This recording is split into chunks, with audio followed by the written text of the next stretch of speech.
Good morning. आज हम लोग माई भारत पोर्टल के कुछ फीचर्स के बारे में जानेंगे जो युवाओं के लिए बहुत ही कारगर, मददगार साबित हो। जैसे भारत सरकार के द्वारा बहुत सी ऐसी एक्सपीरियंशियल लर्निंग, जिसको हम लोग शॉर्ट फॉर्म में ईएलपी कहते हैं, उसको भारत सरकार के द्वारा जो है वो आरंभ की गई। जैसे जनौषधि एक ऐसी मुहिम है जहां पे आप जन औषधि केंद्रों पे जाके एज ए वॉलेंटियर्स जो है क्या कर सकते हैं, आप अपना योगदान जो है वो दे सकते हैं। जन औषधि केंद्र के ऊपर में क्या है आपका ये 15 दिन का जो है वो प्रैक्टिकल ट्रेनिंग है, जो प्रधानमंत्री भारतीय जन औषधि परियोजना, जहाँ पे क्या है, उस केंद्र पे अफोर्डेबल जो है क्वालिटी जेनरिक मेडिसिन जो है जन औषधि केंद्र के द्वारा जो है वो प्रोवाइड की जाती है। अब आप जन औषधि केंद्र पे अगर आप जाते हैं तो अलग अलग आयाम में, अलग अलग क्षेत्र में आप क्या करेंगे, एज ए लर्नर आप वहां पे क्या करेंगे, चीजों को सीखेंगे। क्या क्या सीखेंगे? इन्वेंट्री मैनेजमेंट कैसे की जाती है, कैसे वो स्टॉक्स को जो है वो मैनेज करते हैं, बेसिक्स रिकॉर्ड कीपिंग कैसे करते हैं, क्या उनकी जो रख रखाव की जो है व्यवस्था जो है, दवाओं की जो रिकॉर्ड्स जो है वो कैसे करते हैं।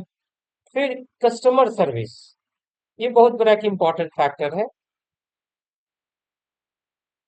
क्योंकि जितनी अच्छी हमारी कस्टमर सर्विस होगी, हमारा कम्युनिकेशन होगा, उतनी ही जो है हमारी दवा जो है या और भी चीजें जो सर्विसेज हैं हमारे उस दुकान के ऊपर में, प्रधानमंत्री जन औषधि केंद्र जो है हमारा जन औषधि केंद्र, उसके ऊपर में कम्युनिकेशन ही बहुत बड़ा एक इम्पोर्टेंट फैक्टर है, बहुत बड़ा एक औजार है, टूल है कहिए, जिसकी मदद से आप कस्टमर को अपने आसपास खींच सकते हैं। फिर उसके बाद में कम्युनिटी आउटरीच होगा, जहाँ पे आप पब्लिक हेल्थ प्रमोशन भी मीन्स वहाँ पे आप करेंगे। फिर पब्लिक हेल्थ अंडरस्टैंडिंग भी आप इसके अंदर में सीखेंगे कि कैसे पब्लिक हेल्थ सिस्टम जो है हमारे कम्युनिटीज के ऊपर में कितना इसका प्रभाव पड़ता है, कितना इसका अच्छा प्रभाव पड़ता है, खूब प्रभाव भी पड़ता है। क्योंकि अगर दवाएं अगर अच्छी हो, अच्छी क्वालिटी की हो, अच्छी गुणवत्ता की हो, तो लोग अगर उसको कम दामों में अगर उपलब्ध होती है और फायदेमंद होती है तो लोग वहां पे जा जाके खरीदेंगे। फिर उसके साथ साथ जो है आप जो ये स्टार्ट होगी वो 15 मई से लेके 30 जून के बीच में क्या होगा, ये एक्टिविटी गतिविधि जो है वो आपका स्टार्ट होगा। लगभग लगभग एक्सपीरियंशियल लर्निंग के लिए पूरे भारत में अलग अलग जगहों पे आपकी ओपनिंग्स जो निकली हुई है। अगर हम बात करें बिहार की, बात करें झारखंड की, बात करें या और क्षेत्रों की बात करें, जैसे उदाहरण के तौर पे मैं अगर झारखंड स्टेट की बात करता हूँ, तो झारखंड स्टेट में मैं सर्च करूंगा तो बहुत क्षेत्रों में आपको जो है क्या है, जन औषधि केंद्र के ऊपर में सेवाएं जो है वो लेने के लिए, जो जैसे फॉर एग्जांपल रांची में 5 ओपनिंग्स है, फिर सरायकेला खरसावां में भी 5 ओपनिंग्स है, गोड्डा जिला में 5 ओपनिंग्स है, फिर उसके बाद में आपको गिरिडीह में 5 ओपनिंग्स है, ईस्ट सिंहभूम में 5 ओपनिंग्स है, फिर उसके बोकारो में 5 ओपनिंग्स है, और पाकुड़ में भी जो है हर जिले में लगभग लगभग यहाँ पे आप देख रहे हैं 7 जगहों पे जो है 5 5 की ओपनिंग्स है। तो जो भी बच्चे इसमें इंटरेस्टेड है उसमें जाके अपने 120 मिनट की जो है, 120 मिनट में माफी चाहता हूँ, 120 घंटे की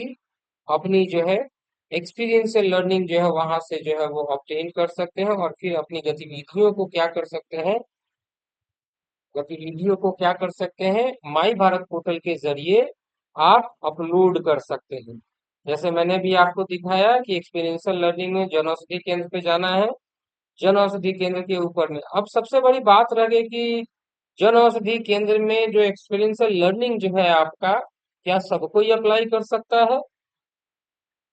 तो देखिए सबसे पहले क्या है कि सिलेक्टेड यूथ जो है ना, मैंने सबसे पहले क्या है कि कोई भी युवा जो है माई भारत पोर्टल पे उसको रजिस्ट्रेशन करना होगा।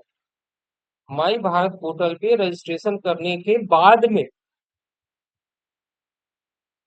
माई भारत पोर्टल पे रजिस्ट्रेशन करने के बाद में तब जाके बच्चे को जो है ईएलपी की फायदा जो है यहाँ से मिलेगी। तो इसलिए मैं चाहता हूँ कि भारत के जितने भी युवाओं हैं अलग अलग राज्यों में, वो experiential learning, Jan Aushadhi experiential learning programmes के जो है फायदे अधिक से अधिक उठाएं। इसके अलावा भी वॉलेंटियर्स फॉर भारत के लिए एक स्कीम आई है, जहाँ पे डिफेंस डिपार्टमेंट जो है उसमें क्या की है, एक कार्य जो है वो प्रारंभ किए जिसको हम लोग कहते हैं ज्वाइंट सिविल डिफेंस। मीन्स इसमें भी क्या करना है, as a volunteers, as a student, as a youth इसमें रजिस्ट्रेशन करना है। बट ये रजिस्ट्रेशन माई भारत पोर्टल के माध्यम से ही होगा, और इसके माध्यम से आप एज ए वॉरियर्स जो है वो क्या कर सकते हैं, योद्धा जो है वो आप बन सकते हैं वॉलेंटियरली। ऐसा नहीं है कि आपको जो है 20 साल 25 साल का नौकरी मिलेगा, नहीं। एज ए वॉरियर्स के तौर पे, एज ए वॉलेंट्री के तौर पे जो है वो आप क्या कर सकते हैं, इसको जो है ज्वाइन कर सकते हैं। और ज्वाइन करने के बाद में देश की सेवा में जो है आप अपना अग्रसर हाथ हाथ जो है वो बटा सकते हैं। जैसे as a civil defence volunteer जो है, यहाँ पे देखिए आपके माई भारत पोर्टल पे join as a civil defence volunteers के तौर पे आप क्या कर सकते हैं, आप ज्वाइन कर सकते हैं। कहाँ असिस्ट कीजिएगा आप इसके बाद में, हॉस्पिटल्स में, फायर सर्विसेज में, पुलिस विभाग में, या कभी ऐसी इमरजेंसी आ गई जिस, तो उन जगहों पे आपकी सेवा जो है वो ली जाए। तो ये बड़ी अति आवश्यक है कि भारत के युवा जो है इसमें अधिक से अधिक भाग ले, और इस मुहिम का हिस्सा बन के आप इससे जो है क्या हो सके, लाभान्वित हो सके। इसका एक छोटा सा मैंने जो है प्रयास आपको एक सूचना जो है कह सकते हैं आप लोगों तक पहुंचाने की कोशिश किया है। जितने भी इसमें इच्छुक वॉलेंटियर्स, बच्चे, यूथ, युवा हैं, वो इसमें रजिस्ट्रेशन करके अपने आप को लाभ उठाएं, अपने आप को जो है लाभ लेने की कोशिश करें। धन्यवाद। जय हिंद, जय भारत।